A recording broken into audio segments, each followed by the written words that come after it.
계속 진도를 나가겠습니다. 시험은 언제 볼 거가 궁금하시죠?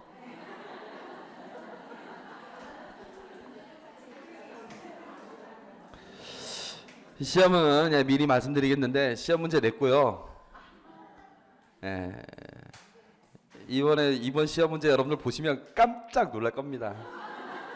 이번에 100점 맞으시는 분들은 제가 향유를 붓고 진짜 우리 성서반 왕으로 제가 선포하겠습니다. 아무튼 이 시험지 받는 분들은 여기 참가하는 사람들의 특권입니다. 지금 우리 인터넷 홈페이지로도 이렇게 보는 분들이 몇 분 계시는데 그분들은 뭐 시험지 받을 수 있습니까? 못 받죠. 여러분들은 직접 받으니까요. 보시게 풀어보세요. 이번에는 정말 깜짝 놀랄 겁니다. 제가 문제를 만들면서 속으로 막 웃었습니다. 혼자 으하하하하 하면서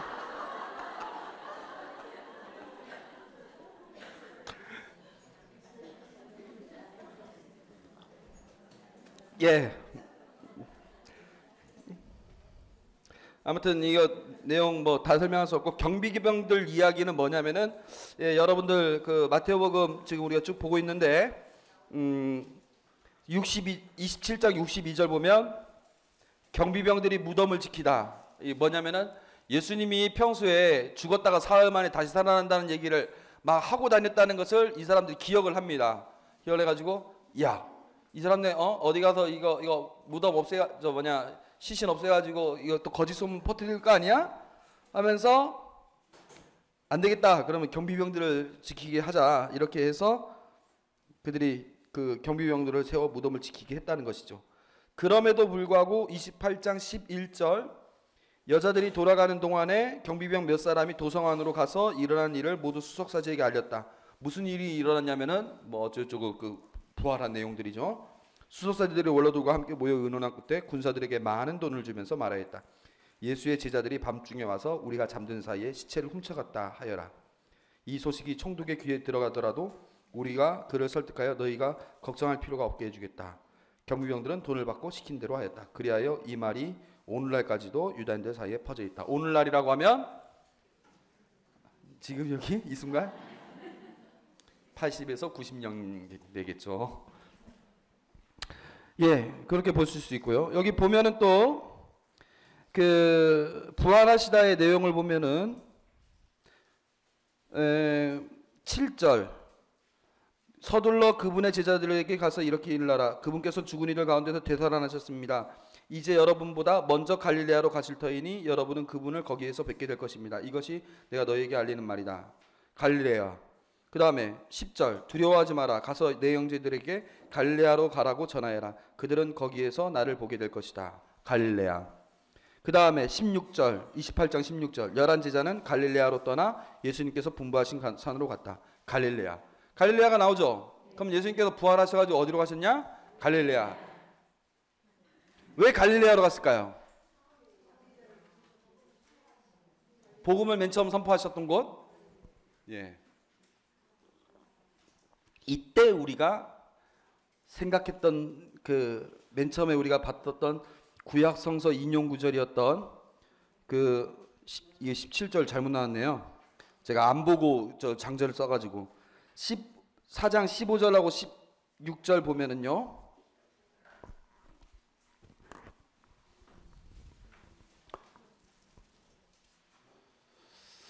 (15절에서부터) 16절을 보면 자 내용을 보시면 함께 읽어보겠습니다. 시작. 스불룬 땅과 납탈리 땅 바다로 가는 길 요르단 건너편 이민족들의 갈릴레아 어둠 속에 앉아있는 백성이 큰 빛을 보았다. 죽음의 그림자가 드리운 고장에 앉아있는 이들에게 빛이 떠올랐다. 이 얘기는 하늘나라의 복음 계시를 하는 3장에서부터 7장에 있는 구약성서 인용문입니다. 그 다음에 이제 8장에서 10장 사이에도 구약성서 인용문이 크게 하나 있다고 했고 11에서 13장도 마찬가지고 그렇게 크게 구약성서 구절을 인용했던 부분이 있는데 이게 첫 단원의 인용 부분인데 내용을 우리는 그때는 그냥 지나쳤지만 지금 부활하신 예수님을 생각하면서 다시 한번 읽어보면 아주 내용이 와 이런 내용이었구나라고 새삼 이렇게 다가오는 부분이에요. 바다로 가는 길, 요르단 건너편, 누구들의 갈릴레아? 이민족들의 갈릴레아. 우리가 이 뭐 예를 들어서 서울 하면 깍쟁이, 뭐 전라도 하면 뭐 깽깽이, 뭐 이런 식으로 얘기하지 않습니까? 그것처럼 갈릴레아의 별명은 그냥 갈릴레아가 아니라 이민족들의 갈릴레아예요. 이게 그 갈릴레아의 별명입니다. 유다 사람들이 갈릴레아를 보면서 야, 니네도 이스라엘 사람이냐? 니네는 이스라엘 사람을 말할 수 없어. 우리는 예루살렘 성전도 있고 우리 동네는 이렇게 해가지고 종교적인 중심지고 어쩌고 그렇지만 너네는 이쪽 사람 저쪽 사람 맨날 이민족들이 왔다 갔다 하고 그래가지고 종교적으로나 문화적으로나 잡탕이지 뭐 이렇게 했었던. 왜냐하면 갈릴레아라는 동네가 원래 좀 그래. 갈릴레아는 그 아주 비옥한 땅도 많고요. 올리브도 잘 자라고 포도도 잘 자라고 물도 풍부하고 이런 데입니다. 비도 잘 내리고. 그래서 갈릴레아 여러분들 가보신 분들은 알겠지만 거기 딱 가면 이야 좋다. 휴양지네 휴양지 이런 느낌이 돼요. 근데 유다는 어떤 곳이냐? 사막밖에 없습니다. 다 광야입니다. 풀도 별로 잘 안 자라요. 그러니까 먹을 것도 별로 없어요. 그러니까 이민족들이 당연히 갈릴레아는 많이 가겠죠. 예. 당연히 젖과 꿀이 흐르는 곳은 갈릴레아입니다. 근데 그곳에는 근데 문제는 뭐냐면은 그곳은 그렇게 이민족들이 왔다 갔다 교통도 잘 되고 이민족들이 왔다 갔다 하는 곳이만큼 그만큼 문화적으로나 종교적으로 그 가나안 잡신이라든가 이런 영향들도 많이 받고 그다음에 그렇기 때문에 유다 사람들이 봤을 때에는 저기는 잘 살 뿐이지 뭐도 아니다 뭐 이런 식으로 얘기를 하는 거예요. 근데 또 갈릴레아에서는 또 서러운 게 뭐냐면은 자기는 진짜 젖과 꿀이 흐르는 곳에서 하나님의 축복을 받고 이렇게 구약에서부터 이렇게 그 축복을 받고 이렇게 살아야 되는데 갈릴레아 사람들은 그런 축복을 못 누립니다. 가진 건 많은데 못 누려요. 왜? 갈릴레아 사람들은 마치 아프리카에 보면은 다이아몬드가 많지 않습니까? 근데 그 다이아몬드를 가지고 아프리카가 부유해졌습니까? 아니죠. 왜? 블러드인 다이아몬드라고 하죠. 피의 다이아몬드. 왜? 그 다이아몬드를 가지고 강대국들이 써먹었기 때문에 아프리카는 가난해졌고 지금은 독립이 되어 있지만 몇몇 독재 국가들과 힘센 그 부족들이 그 다이아몬드를 차지해가지고 무기를 사가지고 상대 그 경쟁 그 부족들이라든가 경쟁 그 정치인들을 그 죽이는 데 쓰이고 내전에 쓰이고 있기 때문에 다이아몬드 자체가 그들을 먹여 살리거나 축복이 되지 못해요. 오히려 차라리 다이아몬드가 없었으면 그들이 더 나았을 뻔할 정도였어요. 갈릴레아가 꼭 그 짝입니다. 먹을 것도 많고 풍부하고 그런데 어떻게 되느냐? 그 많은 거를 다 예루살렘에서 종교세로 가져가고 로마에서 다 세금으로 다 걷어갑니다. 갈릴레아는 우리는 젖과 꿀이 흐르는 땅이 맞아? 우리는 하나님께 축복 받았어? 이렇게 되는 거예요. 예수님께서 갈릴레아에서 복음을 맨 처음 선포하셨던 것은 아주 의미가 깊어요. 뭐냐? 갈릴레아라는 곳은 유다인들과 이방인들이 혼합되어 있는 곳이면서 동시에 하느님의 축복을 받을 만한 곳임에도 불구하고 그 축복을 느끼지도 못하는 곳, 바로 그곳에 예수님께서 복음을 선포하셨고 그곳을 다시 부활해서 가셨다는 것은 그 이민족들에게까지 이 복음 말씀이 다 전해지는 것이고 하나님의 축복이 그 예수님의 그 부활을 통해서 이루어지고 있다는 것을 보여주는 아주 결정적인 대목이라고 할 수 있습니다. 그 다음에 이제 이 내용, 제가 이 내용은 직접 썼는데요. 이거는 마태복음 몇 장 몇 절일까요? 28장이죠. 예, 20절에서 24절까지 유명한 구절이에요. 이 부분은.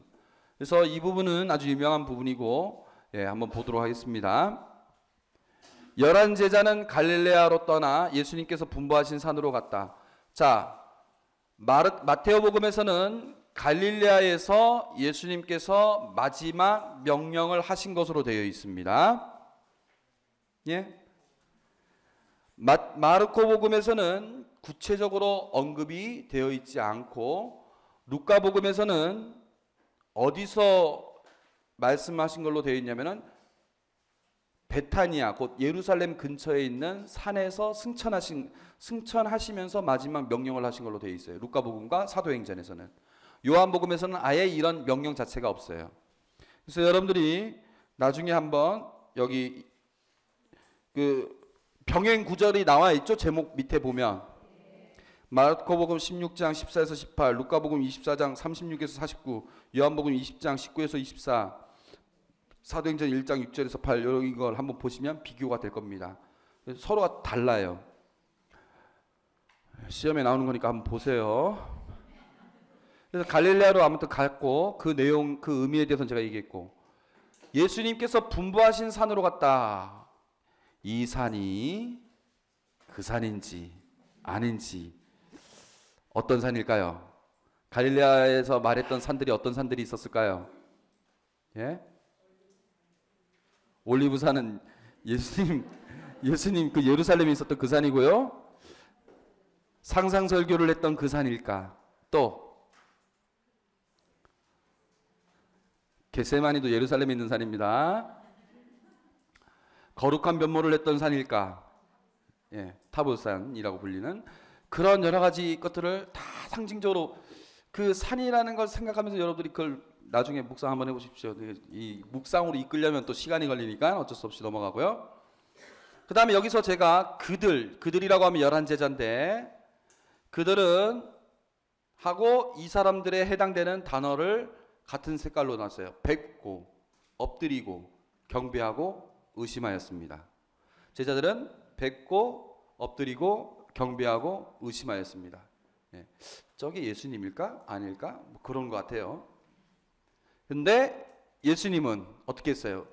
뵙고 엎드리고 경배하고 의심하는 와중에서도 그들에게 다가가시고 말씀하십니다. 그러니까 예수님은 제자들이 온전한 믿음을 갖든지 온전한 믿음을 갖지 못하든지 마지막 순간인데 제자들이 의심하는 거 뻔히 아는데 얼마나 참 답답하시겠습니까? 그래도 다가가시고 말씀하시죠. 자, 이 밑줄을 그었어요. 받았다. 모든 권한을 받았다.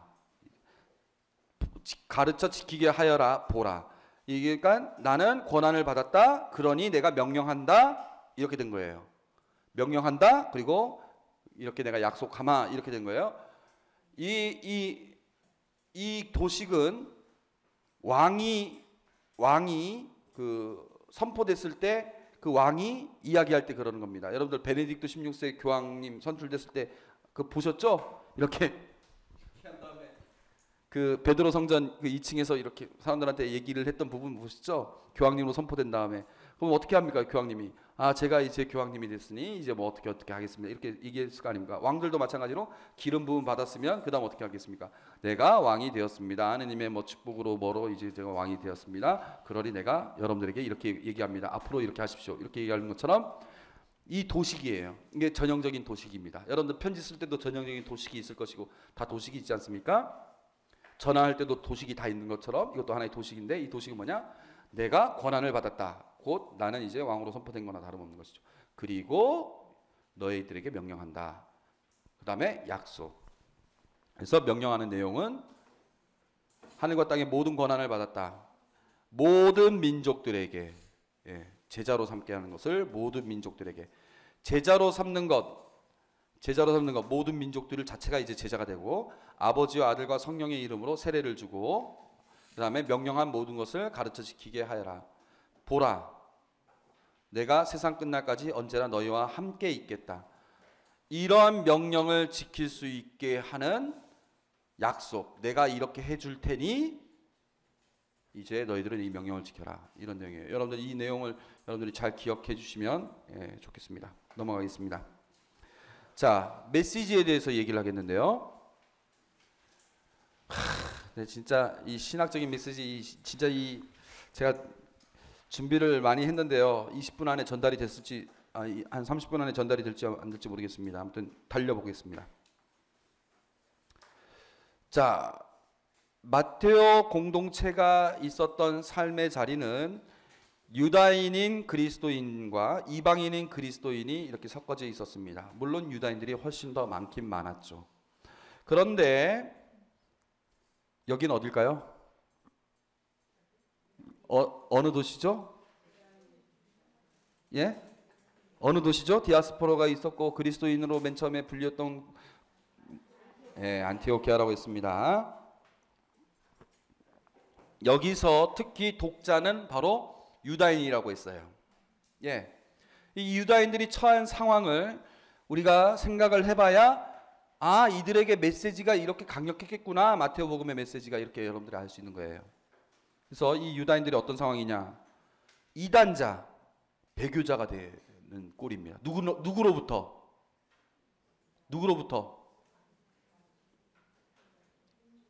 누가 이 사람들 유다인들 그리스도인이 된 유다인들 보고 이 이단자들, 이 배교자들 이러겠습니까? 예, 같은 동족들이 그렇게 하지 않겠습니까? 야, 너네 이제 뭐 그리스도 이렇게 되는 겁니다. 그래서 이 사람들이 박해를 받기 시작합니다. 얌니아 종교회의가 있었어요. 85년도에. 그러니까 이미 70년도에 이제 예루살렘 성전이 무너졌고 얌니아 종교회의라고 해서 이제 바리사이들 율법학자들이 이제 축축이 돼 가지고 종교의 형태가 달라지는데 아무튼 그건 생략하고 아무튼 이때 이미 얌니아 종교회에서 나온 그 내용들을 보면 완전히 그 그리스도인들을 이제 그냥 그 유다인이든 뭐 이방인이든 아무튼 그리스도인들을 완전히 배척하는 그런 문구도 있어요. 그래서 이들이 이단자 배교자가 되고 이단자 배교자가 됐다는 의미는 이제 이 사람들은 정체성이 없어요. 예를 들어서 생각해 보세요. 식구들 중에서 우리 조선시대 때도 우리 초대교회 때도 마찬가지지만 식구들 중에서 유다인들 다 이렇게 같이 하는데 아들이 혹은 며느리가 혹은 시어머니가 그리스도를 믿었다? 그럼 어떻게 되겠습니까? 그 가족하고 갈라지는 겁니다. 이게 아주 그냥 분명한 상황이에요. 그냥 예수님께서 말씀하셨죠. 나는 내가 너에게 평화를 주러 오는 줄 아니야. 나는 칼을 가지러 왔다 해가지고 시어머니와 며느리가 갈라서고 뭐 아들과 아버지가 갈라서고 형제끼리 갈라서고 이런 일이 실제로 벌어지는 겁니다. 이런 상황들. 그리고 이방인들은 이미 그 예루살렘 사도회의를 통해서 49년이죠. 그 예루살렘 사도회의를 통해서 이방인들은 이미 율법으로부터 자유로워졌어요. 그래서 야, 율법 같은 거 지킬 필요 없어 뭐 이렇게 막 한창 하고 있는데 유다인들은 그럼 안 될 텐데 율법 지켜야 될 텐데 아니야, 그리스도를 믿으면 그 믿음으로 되는 것이지 율법 지킬 필요 없어 하면서 이렇게 얘기하고 있는데 그렇다면 도대체 우리가 아직까지 믿어왔던 율법은 도대체 무슨 의미가 있느냐? 구약이 도대체 무슨 의미가 있느냐? 구약은 이거 폐지돼야 되는 것이냐? 이방인들은 구약에 대해서 잘 모르니까 폐지돼야 맞는 것이냐? 이런 그 상황이 있어요. 그러니까 유다인들이 지금 갖고 있는 혼란. 그러니까 그리스도를 믿으려고 그러니까 이 새로움을 받아들이기에는 이 옛 사람들과의 그 관계가 어렵고 또 옛것을 또 생각을 하면 이 새로운 부분에 있어서는 내가 율법을 포기해야 되는 건지 말아야 되는 건지 이런 것들도 헷갈리고 지금 뭐 이런 상황인 것이죠. 이때 마테오가 얘기를 하는 겁니다. 예수님이 말하고자 하는 것은 과연 무엇이냐? 예수님이 전하고자 하는 것이 바로 무엇이냐? 맨 처음에 이들에게 가장 먼저 얘기했던 건 구약의 내용들이 무의미했던 것이 아니다. 구약의 모든 내용은 바로 나를 위해서 있었던 것이다. 구약을 완성시켰고 성취의 예언 말씀이 성취가 된 것이고 예수 그리스도를 통해서 성취가 됐고 율법을 폐지하러 온 것이 아니라 율법을 완성하러 왔다라는 것이죠.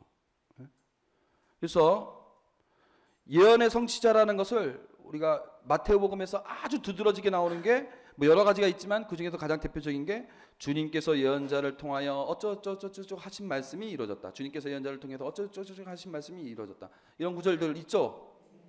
아까 우리가 봤던 4장 15에서 16 같은 경우도 그랬고 여러 가지가 있었죠. 뭐 헤로데가 아기들 학살했던 이야기, 그 다음에 아까 유다가 그 자살했을 때에 어떤 말씀이 예레미야 예언자를 시켜 하신 말씀이 이루어졌다 이런 얘기도 있고 이런 게 10번이나 나옵니다. 몇 장 이거 안 써도 됩니다. 그 다음에 그러니까 예언의 말씀이 다 성취가 되고 있다. 그러니까 이방인들도 이걸 보면 느끼는 바가 있겠죠. 왜? 구약 성서 말씀을 무시할 수 없다.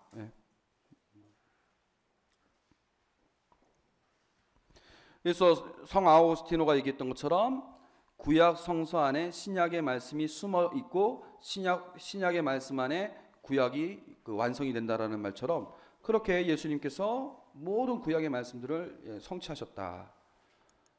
그 다음에 아까 제가 얘기했던 거죠. 율법이나 예언서를 폐지하러 온 줄로 생각하지 마라. 폐지하러 온 것이 아니라 오히려 완성하러 왔다. 그러니까 유다인들이 이 얘기를 들으면 신이 나는 거예요. 우리가 그토록 중요하게 생각했던 율법들을 폐지하러 온 것이 아니라 완성하러 왔구나. 신이 나는 거예요.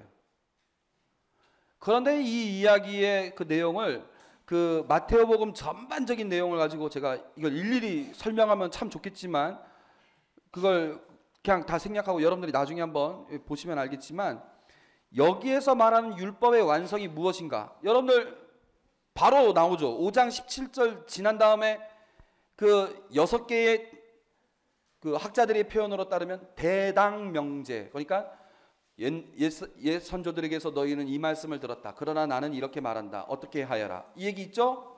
예. 뭐 이웃을 사랑하고 원수를 미워하라고 너희는 들었다. 그러나 나는 너희에게 말한다. 원수를 사랑하여라. 간음하지 말라고 너희는 들었다. 그러나 나는 너희에게 말한다. 마음속으로도 음욕을 품는 자는 어쩌고 저쩌고. 이런 얘기 하죠? 그 내용 대당명제. 구약의 말씀에 대비해서 예수님께서 새롭게 말씀하셨던 것. 이런 식으로 예수님께서 완성하신다는 것인데 그리고 그 후에 나와 있는 예수의 말씀들을 비교해 보면 율법의 완성이 어떤 차원인 것인지를 볼 수 있는데 그 내용을 합산하면 뭐냐면은 그 세칙 하나하나를 꼼꼼하게 613개의 조항 하나하나를 꼼꼼하게 다 지키고 이런 차원이 아니라 율법에 담긴 하느님의 뜻을 찾고 완성하는 것. 하나님의 뜻을 찾고 완성하는 것. 이 율법 안에 담겨있는 하나님의 뜻이 무엇인가? 그 정신, 그 뜻, 그걸 찾고 완성하는 것. 그래서 단지 간음하고 안 하고의 문제가 아니라 왜 간음하지 말라고 하는지 그런 차원들. 살인하지 말라가 중요한 게 아니라 왜 살인하지 말아야 되는지 그 안에 담겨있는 하나님의 뜻. 그러면서 바보라고 하는 자, 멍청이라고 하는 자 이런 얘기도 나왔었고 이런 얘기 나와 있죠. 그래서 율법의 차원이 이러한 차원이라는 걸 알면 이제 그리스도인이 된 유다인들은 율법을 훨씬 더 성숙하게 율법을 지켜나가는 거예요. 율법 세칙 하나하나가 중요한 게 아니라 그 완성된 그 의미에 따져가면서 그리스도교 정신에 맞춰서 새롭게 실천이 되는 것이고 이방인들과도 조화가 되는 거예요.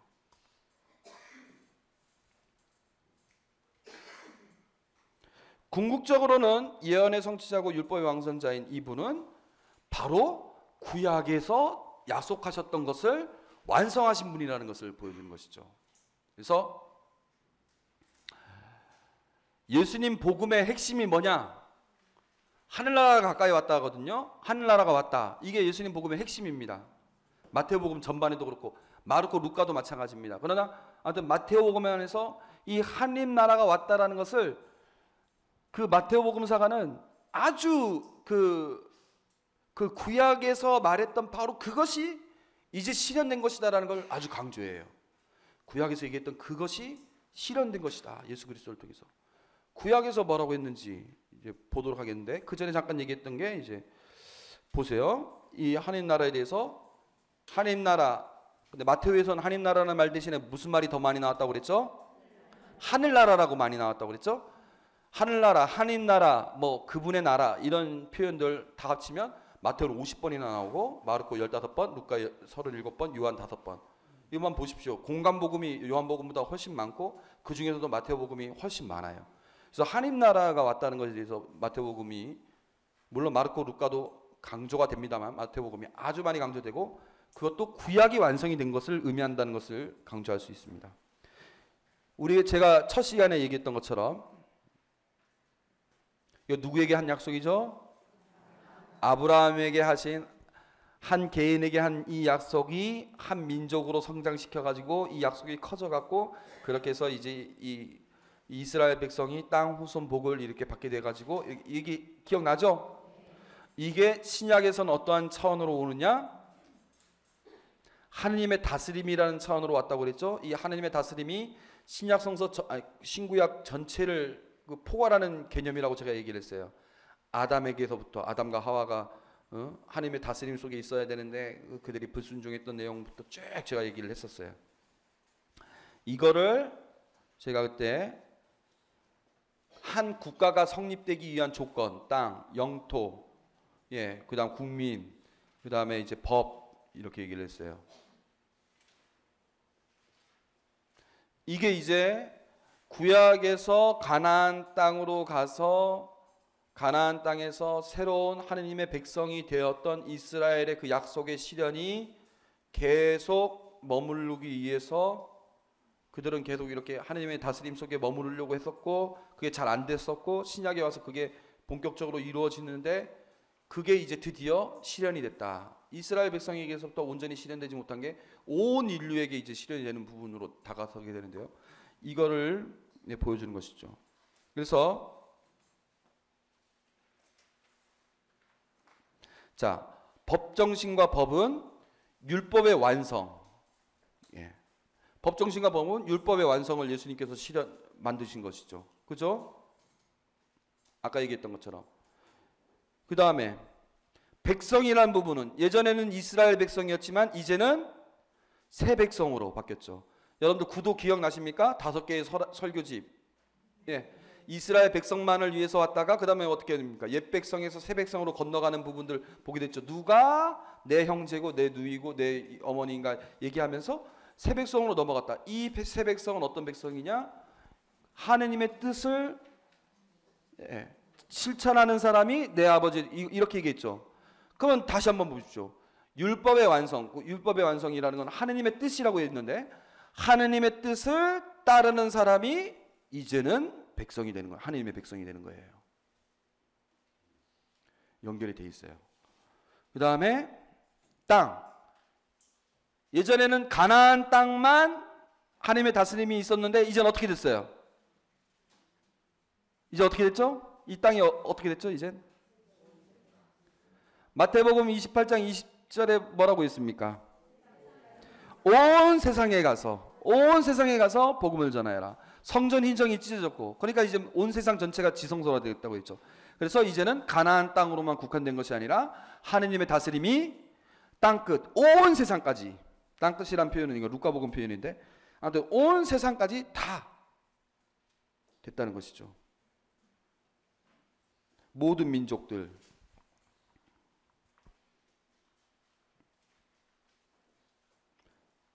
그러니까 이 차원 전체가 보면 맨 처음에 하늘나라 복음 선포할 때 이 부분을 얘기하셨죠, 예수님께서. 그리고 그 모습을 계속 말과 행동으로 계속 보여주십니다. 그리고 새로운 백성으로 건너가면서 제자들을 계속 키워나갔습니다. 그 다음에 나중에 예수님께서 부활하신 다음에 뭐라고 하느냐? 너희는 온 세상에 가서 모든 민족들을 제자로 삼게 해라. 이거 엄청난 얘기예요. 제자가 12명에서 모든 민족이 제자가 되는 상황. 그래서 하느님의 다스림이 예수님을 통해서 이루어졌다라는 것을 보여주는 거예요. 그래서 한 나라가 다 갔다, 한 나라가 다 갔다, 한 나라가 다 갔다 예수님께서 계속 강조하시면서 드디어 온 것이죠. 하느님의 다스림이. 여러분들은 다 하느님의 다스림 속에 있는 사람들 아닙니까? 하느님께서 여러분들을 다스리지 않습니까? 이 내용을 얘기하는 거예요. 그러니까 이게 안티오키아에 사는 이 사람들에게는 아주 그 메시지가 강력하게 다가옵니다. 이들은 다른 유다인들처럼 하느님 나라가 언제 올 건가 막 고대하고 있었는데 드디어 왔다. 예수 그리스도를 통해서 왔다. 근데 그 하느님 나라는 유다인들이 생각했던 하느님 나라와는 다르다. 전혀 다른 방식이다. 라고 이제 알게 되는 것이죠. 그래서 예수님을 세 번째 메시지가 예수님은 메시아고 그리스도라는 건데 메시아는 기름 부음 받은 자, 우리 아까 얘기했던 것처럼 이 왕이나 사제나 예언자에게 기름 부음을 이렇게 하는데 특히 왕 이스라엘 백성들이요 587년에 바빌론에게 멸망당했죠. 바빌론 멸망당해서 그때부터 국가가 없었죠. 자기네 나라, 자기네 왕이 없었어요. 약 50년 동안. 그 다음에 페르시아라는 나라에 의해서 다시 333년까지 다시 또 왕이 없었어요. 페르시아 지배가 끝난 다음에 알렉산더라는 대왕이 나타나가지고 다스려가지고 그 다음에는 왕이 없었어요. 그 다음에는 그 이집트에서 자기네를 다스렸기 때문에 왕이 없었어요. 그 다음에 시리아에게 종속이 됐기 때문에 왕이 없었어요. 그러니까 한 400년 동안 왕이 없었어요. 그러니까 이들이 우리는 언제 왕이 올 거냐? 우리 언제 하나님께서 직접 뽑으신 왕이 언제 올 거냐? 아직까지 우리가 다윗 솔로몬 때까지만 해도 하나님께서 뽑으신 왕을 우리가 모셨는데 이제는 우리가 왜 다른 나라의 민족, 다른 나라의 왕을 우리의 왕으로 모셔야 돼? 우리의 왕은 언제 올 거냐? 이거에 대한 그 갈증이 아주 심했어요. 그래서 우리는 언제 기름 부으냐? 우리 그러죠? 우리 언제 국수 먹냐? 그런 얘기는 뭡니까? 예? 우리 딸 언제 결혼할 거냐? 이거 아닙니까? 국수 언제 먹게 해줄래? 이것처럼 이 사람들은 뭐냐? 우리 언제 기름 붓나? 기름 부음을 받은 사람이 언제 올 거냐? 이런 말이 통용이 된 거예요. 기름 부음을 받은 사람이 언제 올 거냐? 언제 올 거냐? 언제 올 거냐?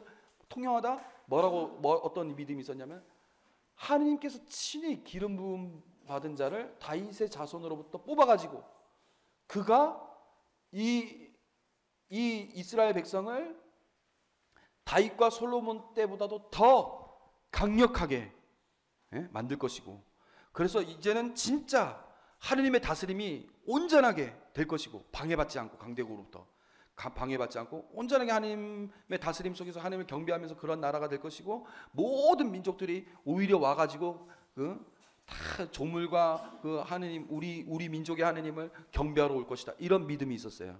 그러니까 아주 강대국이겠죠.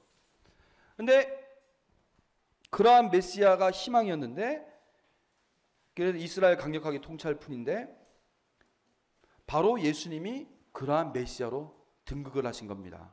그러니까 유다인들은 아직도 저분은 메시아가 아니야 라고 얘기를 했고, 예수님은 메시아라고 이렇게 계속 얘기를 하죠.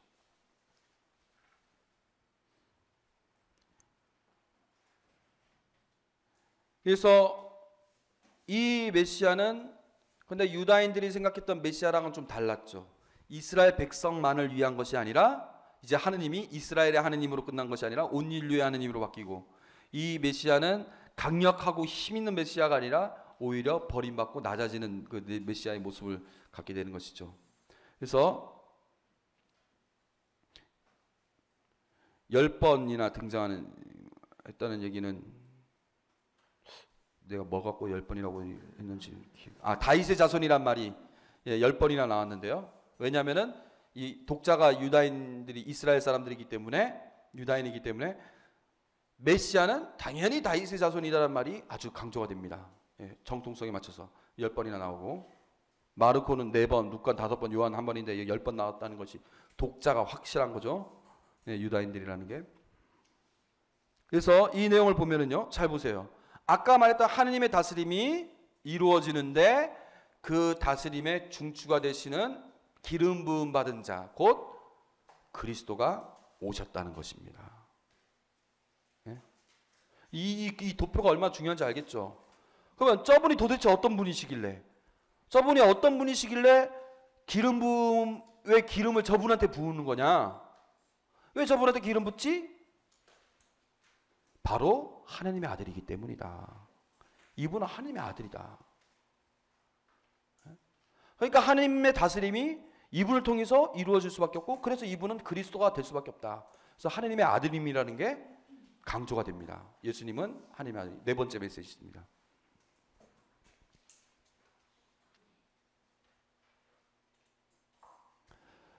자, 그래서 그 마태복음에서는 예수님이 그리스도이고, 그리스도인 것은 곧 왜 그러냐면 하느님의 아들님이기 때문이라고 그래요.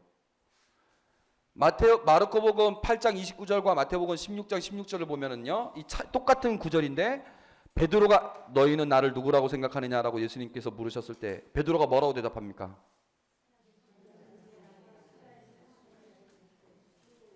선생님은 살아계신 하느님의 아들 그리스도이십니다 라고 말했던 건 마태복음입니다. 마르코복음에는 스승님은 그리스도이십니다. 끝. 그 다음에 마태복음 19장 17절, 마르코복음 10장 18절, 마태복음 9장 3절, 마르코복음 2장 7절에서도 똑같은 구절인데, 마태복음에서는 하나님의 아들이란 말이 더 들어가요. 그 다음에 또 마태복음에서는 아버지란 표현이 아주 많이 나와요. 이거 너무 많아가지고 제가 못 셌습니다. 아까 뭐 그 5번, 4번, 10번 이거 다 제가 센 거예요. 성서 공부 뭘로 해야 된다고 했죠? 엉덩이로 합니다.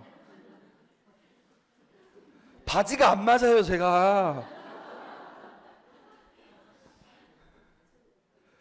그리고 여러분들 그때 마태복음 1장 우리가 한번 자세히 살펴봤었지만 뭐라고 합니까? 법적으로는 요셉의 아들이지만 동정녀로부터 탄생했다고 했죠. 하나님의 아들이라는 것이 강조가 된 겁니다. 이렇게 강조하는 이유가 뭐냐? 예수님이 하나님의 아들이에요. 하나님의 친아들이기 때문에 이분이 당연히 그리스도다. 그러면서도 동시에 다윗의 자손이다. 강조하는 거예요. 그러니까 당연히 하나님 나라가 이분을 통해서 이루어진 것이다라고 강조하는 거예요. 그러니까 그리스도인이 된 유다인들한테는 이 얘기가 얼마나 기쁜 소식이겠습니까? 그래, 우리가 믿는 분이 바로 그런 분이야 라는 기쁜 이야기가 되겠죠. 그런데 당신 스스로는 이 복음서, 공관복음서 다 그러는데요. 예수님은 당신 스스로를 나는 그리스도네, 내가 하나님의 아들이야 막 이렇게 얘기를 안 해요. 뭐라고 부릅니까? 사람의 아들이라고 불러요. 도대체 왜 그럴까요? 교황님이 교황님 스스로를 부를 때 뭐라고 부르는지 아십니까? 종들의 종이라고 부르는 거 들어보셨죠? 왜 그럴까요? 당신 자신을 낮춰 부르는 거 아닙니까? 예. 김창렬 주교님이 미사하는 거를 제가 신학생 때인가 이렇게 봤는데요. 김창렬 주교님 혼자 미사하시는 걸 제가 신학생 때 봤는데요. 그러니까 그러니까 보통은 주교님 미사하실 때 항상 옆에 사람들이 항상 있죠. 그래서 여러분들 아마 못 보셨을 겁니다. 교황 베네딕토 16세와 우리 주교 강 베드로와 모든 성직자와 함께 이 내용 있지 않습니까? 그거 항상 옆에 있는 신부님들이 하시니까 그러는데 주교님이 그 부분 할 때는 어떻게 했을까요? 우리 교황 베네딕토 16세와 우리 주교 강 베드로 주교님이 우리 주교 강 베드로와 이 얘기가 어색하지 않습니까? 김창렬 주교님이 하시는 걸 제가 들었어요. 그때는 우리 교황 요한 바오로 2세와 이 비천한 종과 모든 성직자와 함께 이렇게 얘기를 하더라고요. 왜 그렇게 할까요? 당신 스스로는 그렇게 낮춰 부르는 겁니다. 하나님 앞에서 그러니까 왜 예수님께서 하나님의 아들이시면서도 사람의 아들이라고 얘기를 할까요? 마찬가지입니다. 그러니까 이 표현, 예수님의 이 표현 자체가 상당히 멋진 표현이에요. 그런데 그 사람의 아들이라는 표현이 그렇게 낮춰 부르는 표현임에도 불구하고 사람의 아들이라는 표현이 들어간 것들을 우리가 그 구절들을 하나하나 보면은 다 하느님의 아들로서의 그 권한으로서 벌어지는 일들이 나옵니다. 사람의 아들이 안식일의 주인이다. 뭐 이런 표현 있죠? 이 뭡니까? 말만 사람의 아들이지 하나님의 아들이에요. 그 다음에 사람의 아들이 심판대에 내려올 것인데 이 얘기도 마찬가지고. 예, 그런 겁니다.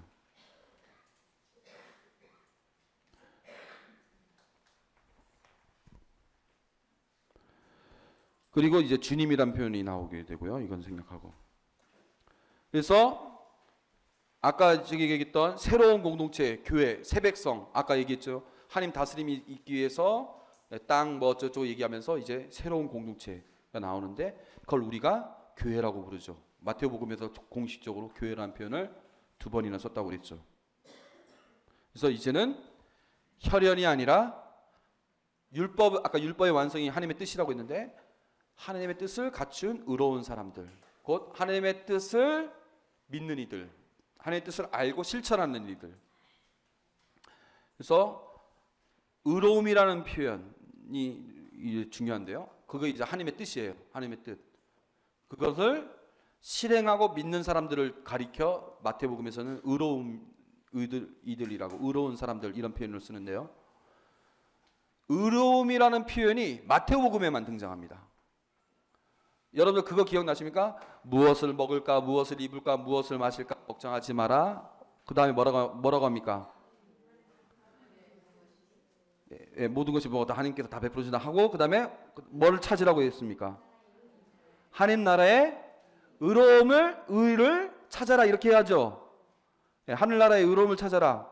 그 얘기가 뭐냐? 하늘나라에서 우리에게 주어진 하나님의 뜻, 그것에 우리가 초점을 맞춰서 실천하고 따라라 이 얘기를 하는 거예요. 그래서 마태복음 내용 전체가 그런 예수님의 가르침이 하나님의 뜻을 찾고 행동하라 이 얘기가 계속 나옵니다. 그리고 예수님 스스로도 어떻게 했습니까?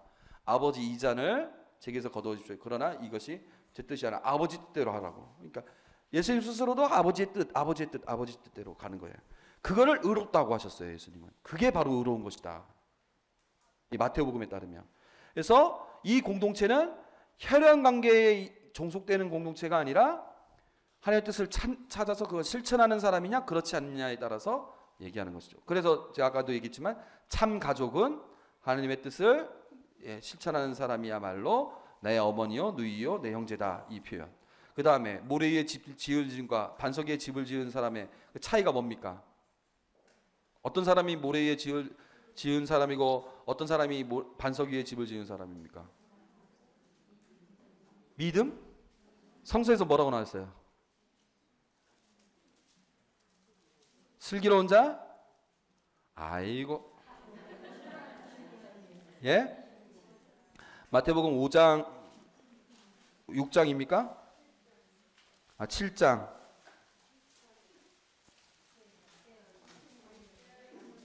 깨어있는 사람? 내 말을 듣고 실행하는 사람. 내 말을 듣고 실행하는 사람. 그 말은 곧 뭐였냐면은 마태복음 5장에서부터 7장까지 쭉 나와 있는 게 뭐냐면은 하나님의 뜻을 계속 얘기하고 있었잖아요. 산상설교하면서. 그것을 듣고 실행하는 사람. 그게 의로운 사람이고 그게 반석이 든 사람이고 그게 새 백성이라는 겁니다. 이 아주 그래서 의로운이라는 표현도 17번이나 나오고요. 마태복음에서는 이 새로운 공동체가 바로 그런 의로운 공동체. 예수님께서 아까 마태복음 28장 24절에서 뭐라고 했습니까? 너희는 모든 인간에게 가서 내 제자로 삼고 그 다음에 성부와 성자와 성령의 이름으로 세례를 베풀고 그 다음에 뭐라고 했습니까? 내가 명령한 모든 것을 지키게 하여라 이렇게 얘기했죠. 그러니까 명령한 모든 것들 그것을 실천하는 사람들 그게 새로운 공동체입니다. 그래서 예수님께서 완성된 새 율법의 실천이 곧 이제 이 새로운 공동체의 기준이 되는 것이고, 그래서 먼저 12제자를 뽑으셔가지고 12제자를 그 복음 선포할 때부터 12제자를 계속 뽑아가지고 그들을 교육시키고 그들에게 파견하고 그렇게 했었지만 이제는 그 제자가 모든 사람에게로 적용이 됐다고 그랬죠. 그리고 마태복음 16장 17에서 20절 이거 우리 들었을까요? 안 들었을까요? 들었을까요? 안 들었을까요? 들었습니다. 시작기도 때 제가 뭐라고 했습니까? 시몬 바로요나 너는 이제 반석이다. 내가 너 위에 뭘 세울 터인즉 교회를 세울 터인즉 하늘에서 너가 땅에서 묶으면 하늘에도 묶여 있고 땅에서 풀면 하늘에도 풀려 있을 것이다. 이 얘기는 뭐냐면 이제 베드로를 중심으로 해서 그 교회가 설립되는 것이고 그 교회의 직무는 뭐냐면은 이제 모든 인간들을 그 제자로 삼게 해가지고 그 교회의 일원이 되게 해서 그들 모두가 예수님께서 세우신 그 명령을 지키고 따르게 함으로써 하나님 나라의 백성이 되게끔 하는 거. 이 구도 안에 이제 우리가 전부 초대받았다는 거. 이런 얘기를 하고 있는 거예요. 그러니까 이제 시리아의 안티오키아 사람들은 그래서 우리가 이 땅에 이 예루살렘도 아닌 이 시리아의 안티오키아에 살면서도 우리가 교회 새로운 공동체 일원으로서 하나님 다스림 받고 있구나 이런 생각을 하는 것이죠. 그래서 이런 게 이제 마태복음의 메시지입니다. 자, 시험지는 밖에 준비되어 있습니다. 다음 주에는 마르코복음이에요. 그래서 다음 주까지는 이제 여러분들이 시험 풀고 오시고요. 시험 풀고 오시고 다음 주에 마르코복음 준비하시면 되고요. 다음 주에 보도록 하겠습니다. 질문 있습니까? 질문 없습니까? 제가 미리 예고합니다만 질문 없으면 나중에 제 진짜 뒤통수 한번 나갑니다. 저와 빵을 같이 먹던 분들도 예외 없습니다. 예, 수고하셨습니다.